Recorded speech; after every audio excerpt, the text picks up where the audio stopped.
ಬುಡಪನಹಳ್ಳಿ ಮತ್ತು ಆಣೂರು ಏತ ನೀರಾವರಿ ಯೋಜನೆಯಡಿಯಲ್ಲಿ ಹಾವೇರಿ ತಾಲೂಕು ಚಿಕ್ಕಲಿಂಗದಹಳ್ಳಿ ಗ್ರಾಮದ ಕೆರೆಗೆ ನೀರನ್ನ ತುಂಬಿಸಲಾಗಿತ್ತು. ನೀರು ತುಂಬಿಸಿದ ಕೆರೆಗೆ ಮಾಜಿ ಮುಖ್ಯಮಂತ್ರಿಗಳು ಹಾಗೂ ಹಾವೇರಿ ಗದಗ ಲೋಕಸಭಾ ಸದಸ್ಯರು ಬಸವರಾಜ ಬೊಮ್ಮಾಯಿಯವರು ಮತ್ತು ಬ್ಯಾಡಗಿ ವಿಧಾನಸಭಾ ಕ್ಷೇತ್ರದ ಮಾಜಿ ಶಾಸಕರು ವಿರೂಪಾಕ್ಷಪ್ಪ ಬಳ್ಳಾರಿಯವರು ಹಾಗೂ ಗ್ರಾಮ ಪಂಚಾಯಿತಿಯ ಅಧ್ಯಕ್ಷರು ಮತ್ತು ಸದಸ್ಯರುಗಳು ಕೆರೆಗೆ ಬಾಗಿಣವನ್ನ ಸಮರ್ಪಿಸಿದರು. ಈ ಕಾರ್ಯಕ್ರಮದಲ್ಲಿ ಬ್ಯಾಡಗಿ ವಿಧಾನಸಭಾ ಕ್ಷೇತ್ರದ ಬಿಜೆಪಿಯ ಮುಖಂಡರಾದ ಶಂಕರಣ್ಣ ಮಾಕಣವರ, ರುದ್ರೇಶ್ ಚಿಣ್ಣಣ್ಣವರ್, ನಿಂಗನಗೌಡ ಪಾಟೀಲ, ಎಲ್ಎಸ್ ಪಾಟೀಲ್ ಮತ್ತು ಅಶೋಕ್ ಹೆಡಿಯಾಳ ಸೇರಿದಂತೆ ಅನೇಕ ಮುಖಂಡರು, ಕಾರ್ಯಕರ್ತರು, ಗ್ರಾಮಸ್ಥರು ಭಾಗವಹಿಸಿದ್ದರು.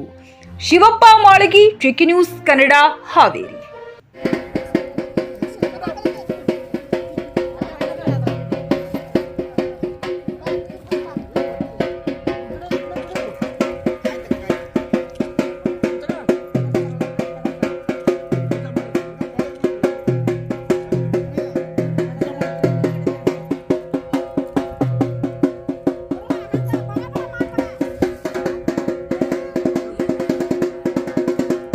ಟಿವಿಎಸ್ ಕಂಪನಿಯ ತರತರಹದ ಮಾಡೆಲ್ ಬೈಕ್ ಖರೀದಿಸಲು ಯೋಚಿಸುತ್ತಿದ್ದರೆ ಎಸ್ವಿ ಟಿವಿಎಸ್ ಶೋರೂಮ್ ನಿಮಗಾಗಿ ತರುತ್ತಿದೆ ಹೊಸ ಮಾಡೆಲ್ಗಳ ಹೊಸ ಬೈಕ್ಗಳು. ಟಿವಿಎಸ್ನ ಎಲ್ಲಾ ತರಹದ ಬೈಕ್ಗಳು ಹಾಗೂ ಎಲ್ಲಾ ಬೈಕ್ಗಳ ಸರ್ವಿಸ್ ಹಾಗೂ ಅವುಗಳ ಸ್ಪೇರ್ ಪಾರ್ಟ್ಗಳು ಕೂಡ ಲಭ್ಯ.